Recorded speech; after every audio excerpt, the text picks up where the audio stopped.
C'est parti, on plonge directement au cœur du sujet pour cette nouvelle analyse.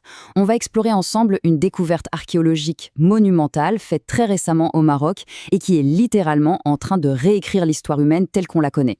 On a toujours pensé avoir bien cerné le développement des premières sociétés autour du bassin méditerranéen. Eh bien, il s'avère qu'une pièce immense du puzzle manquait à l'appel. Aujourd'hui, cette pièce vient d'être retrouvée. Alors, que s'est-il passé en Afrique du Nord il y a 5000 ans ? Cette simple question cache en fait un paradoxe énorme.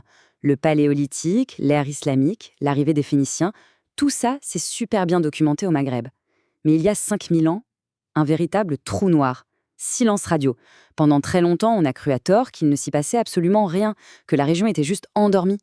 Et ce silence, il est assourdissant. On observe une absence totale de données fiables sur 3 millénaires entiers, de 4000 à 1000 avant notre ère. Pendant que l'Égypte des pharaons rayonnait à l'est et que l'Europe du Sud découvrait l'âge du cuivre et du bronze, le nord-ouest de l'Afrique semblait complètement figé. Mais franchement, avec un climat aussi idéal et un accès direct à la mer, c'est juste impensable qu'une région aussi immense soit restée en marge du reste du monde. Ce grand vide a d'ailleurs rendu les archéologues fous pendant des décennies. Le professeur Cyprian Broodbank, qui est le chercheur principal du projet, a eu cette phrase très juste. Ça fait plus de 30 ans qu'on se doute qu'il manque un élément fondamental à l'archéologie méditerranéenne. L'intuition était très forte. Le Maghreb devait forcément abriter des développements majeurs cachés juste sous la surface. Et le plus fou dans tout ça, c'est que la Terre vient enfin de parler. Voici donc la fameuse pièce manquante, le site d'Oued Bert, situé dans la province de Kémisset, au Maroc. De récentes fouilles viennent de mettre au jour une société du néolithique final dont on ne soupçonnait même pas l'existence. On se situe entre 3400 et 2900 avant notre ère. Fini le mythe du Maghreb vide et inactif. On a devant nous une véritable société agricole, ultra organisée, florissante, qui se dressait fièrement entre le Sahara et la Méditerranée. Ce qui saute aux yeux avec Oued Bert, c'est son échelle absolument sans précédent. 9 à 10 hectares. Pour se faire une idée, c'est l'équivalent de plus de 10 terrains de football. Pour l'époque, c'est un chiffre colossal. L'étendue des vestiges retrouvés sur cette crête qui surplombe la rivière prouve que ce n'était pas juste un petit campement de passage. Non, c'était une occupation massive. Ça grouillait de vie, avec une main-d'œuvre et une organisation sociale vraiment impressionnante. Pour vraiment saisir l'ampleur du truc, faisons une petite comparaison. Oued Bert faisait la même taille que la mythique cité de Troie au début de l'âge du bronze. Troie, c'est quand même considéré comme un des berceaux de la civilisation antique. Alors, apprendre qu'une communauté de la même envergure prospérait exactement au même moment dans le nord-ouest de l'Afrique s'impose un respect immédiat. Ça oblige à repenser totalement l'équilibre du monde de l'époque. Le constat est clair, c'est tout simplement le complexe agricole le plus vaste et le plus ancien jamais découvert sur le continent africain, en dehors de la fameuse vallée du Nil. C'est capital.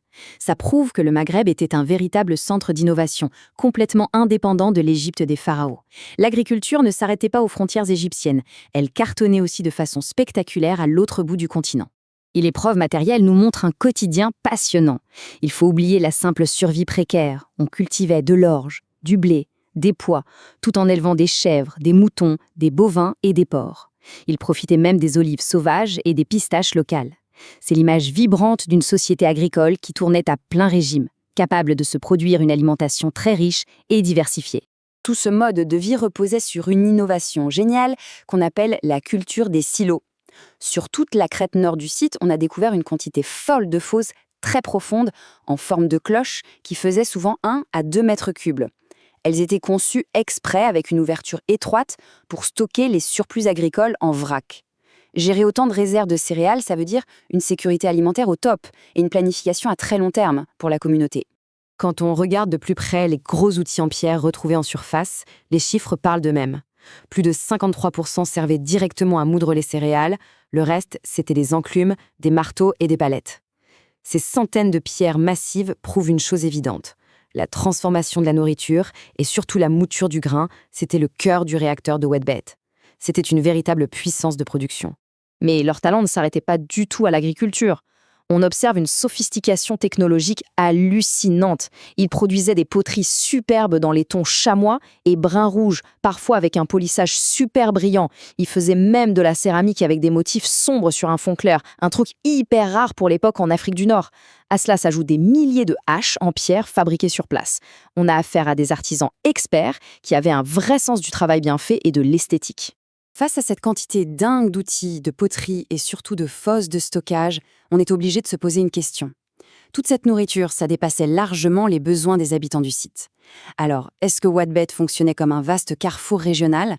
L'hypothèse est très forte. Ce site géant servait sûrement de noyau central, de point de redistribution pour toute une population dispersée aux alentours. Une population régionale immense, mais tu restes encore invisible pour nous aujourd'hui. Et là, c'est le moment de traverser la Méditerranée, car Whitebait bouscule absolument tout ce qu'on croyait savoir. De l'autre côté du détroit de Gibraltar, dans le sud de la péninsule ibérique, il y avait des sociétés de l'âge du cuivre. Eh bien, à la même période, elles présentaient des caractéristiques extrêmement similaires. Ça nous ouvre les yeux sur un réseau transméditerranéen ultra dynamique, bien plus vieux qu'on l'imaginait. On ne peut pas parler de simple coïncidence. Des poteries peintes et des silos profonds en Europe, et en échange, on a retrouvé de l'ivoire africain et des œufs d'autruche en Ibérie. C'est la preuve irréfutable d'un réseau super actif. Les communautés africaines et européennes ne vivaient pas chacune dans leur bulle. Elles échangeaient des biens, des idées, et elles s'influençaient fortement d'une rive à l'autre du détroit. La prestigieuse revue scientifique Antiquity le dit d'ailleurs très clairement, il faut reconnaître cette société non pas comme une anomalie, mais comme une communauté d'origine distinctement africaine qui a joué un rôle fondamental. C'est une réhabilitation majeure de l'histoire. Les preuves sont là pour démontrer le rôle moteur de l'Afrique dans le monde antique, redonnant enfin au Maghreb la place centrale qu'il n'aurait jamais dû perdre. Et on va terminer sur cette réflexion fascinante. Si un complexe agricole équivalent en taille à la grande ville de Troie a pu rester planqué là, au beau milieu d'une province marocaine pendant des millénaires, qu'est-ce qui dort encore sous le sol du Maghreb? Quels autres secrets grandioses n'attendent qu'à être exhumés pour bouleverser à nouveau notre vision de l'histoire de l'humanité? Une chose est sûre, l'archéologie nord-africaine vient tout juste de nous livrer ses trésors.